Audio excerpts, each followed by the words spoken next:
Hi, it's me, Leslie. Welcome everybody to this session on how to stop waiting for things to happen. It's super, super important. It's a real pleasure to be here with you today. My name is Leslie Strachan. I'm a Jack Canfield trainer in the Success Principles, and we're going to look at one of those principles today, and this is it: stop waiting for things to happen. If you've never seen Jack Canfield's book on the Success Principles, can I suggest that you get a copy? If you want a PDF copy, I'm more than happy to send that to you. All you have to do is email leslie@lesliestrachan.co.uk and I'll whisk it off later for you today. I coach people in the Success Principles in education and privately. I've done this for a very long time and I love my job. It's so impactful. The whole course is just truly amazing. So if you're feeling a bit stuck and frustrated, this is the course for you. I'm here to help you today to move that one step closer to where you want to go in life. So over the last couple of weeks, if you have a look at the YouTube videos, we've been looking at setting goals and doing some visioning. And I want you to think today of something that you're a bit stuck or frustrated with, because we're going to set a goal and you're going to move forward with it. If you've got the book, the Success Principles book, put it in the T. It's Success Principle number 13 and 14. So we all overthink, right? Because we just all do as human beings. And there may be many reasons why you do overthink. Some of us are perfectionists. I'm not particularly, but some people have to get every little detail right before you actually do it. We overanalyze the whole decision, or in actual fact, we don't make a decision at all. And the second one is fear of failure. Have you seen that Susan Jeffers book called Feel the Fear and Do It Anyway? It's absolutely brilliant. Good in summer reading for you. So it's kind of fearing that if you make one decision or another, will it be right? Will it be wrong? The thing is, everybody, that whatever decision you make needs to be gut, it needs to be instinct. And you might even do lines down the middle of the page. I don't know.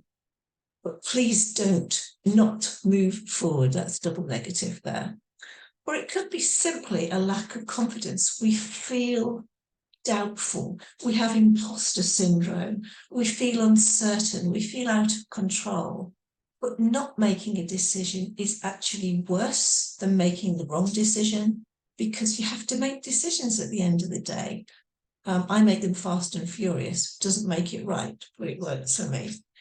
Or it might be to do with past experience and you've had negative associations with why we overthink things. Is it their fault? Is it my fault? I don't know. So have a think about how you can recondition your brain into thinking about future experiences. And the last one, last but not least, is high expectations. We all have them. We all have pressures from our family, from our colleagues, from our boss. So who's creating the high expectations? Is it you or is it other people?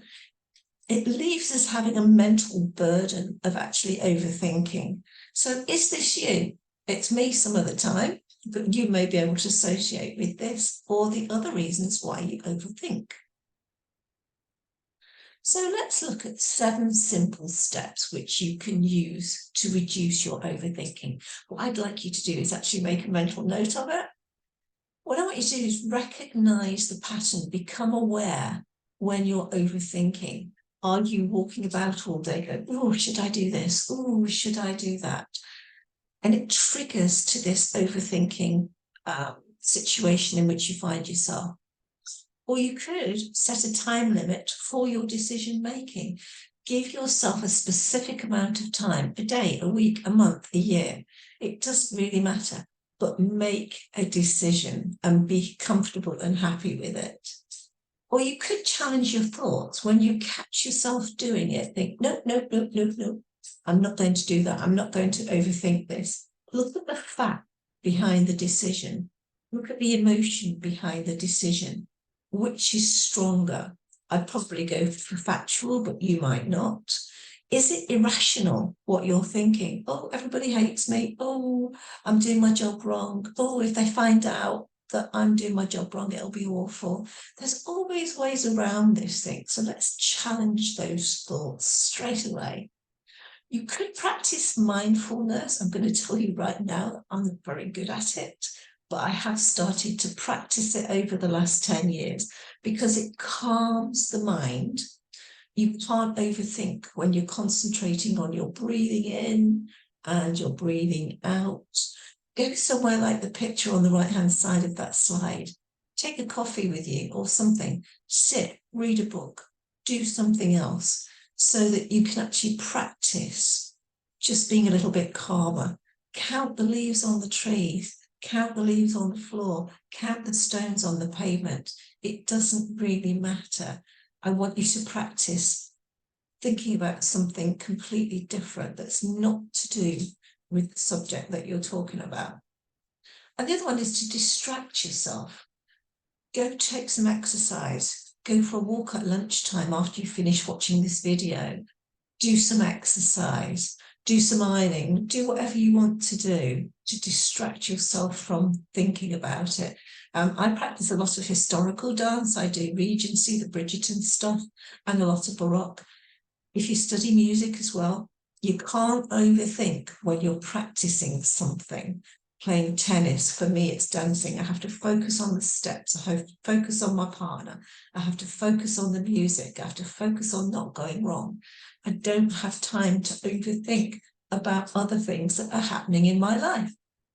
Try it. Or you could seek support. You could get a coach like me. You could talk to a friend. You could talk to a family member. Anything about sharing those thoughts and asking for other people's opinions. What would you do in this situation? You could ask yourself. And finally, the seventh one and the most important one is to set goals and act. Those issues that are causing you to overthink are stopping you from moving forward. And it does, like I said before, it doesn't matter whether in the end the decision is right or wrong. Make a small goal, however big, however small, stick to it on a daily basis and make decisions. That's the easiest thing to do. Now you might say, that's easy for you to say. No, it isn't, because we all suffer from the same thing from time to time.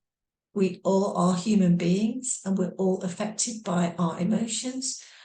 The thing is just to make a small tweak or a big leap. It doesn't really matter as long as you do something. So if you stop overthinking, just think how amazing we could all be. It opens up new possibilities in life. Look at this cat who thinks it's a lion.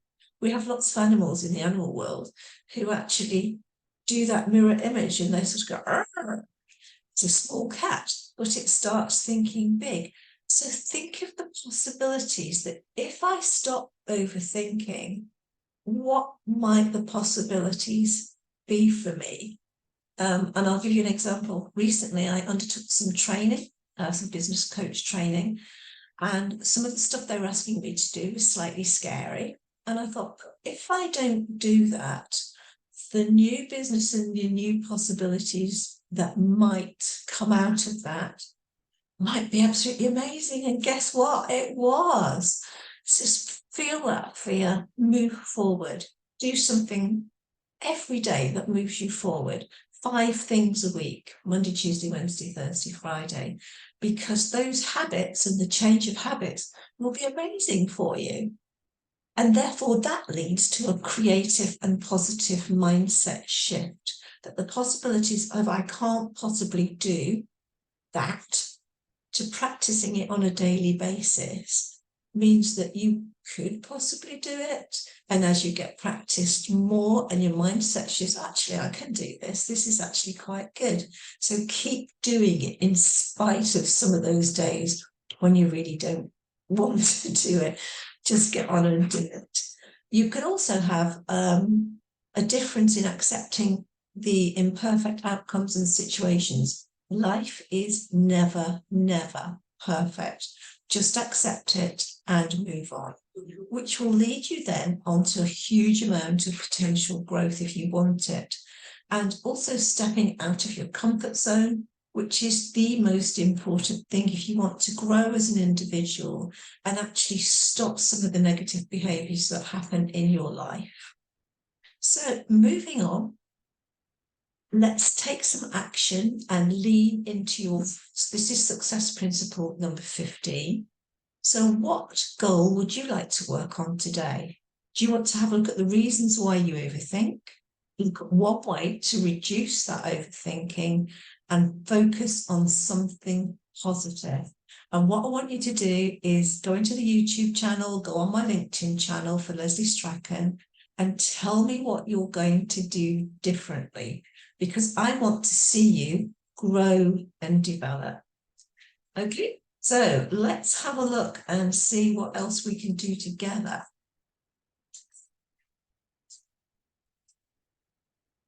I want to thank you for joining me on these weekly moments workshops. I love doing them, putting stuff out in the world. So why don't we book an exploratory call? You can contact me via Calendly. It doesn't have to be 45 minutes. We can just have an exploratory call to see what might be possible. Or you can sign up for my life coaching course here, where you'll get weekly contact, you get weekly life coaching with me and some one-to-one sessions as well. So in the meantime, thank you very much. This is where you can find me. Thank you for watching this. I really, really do appreciate it.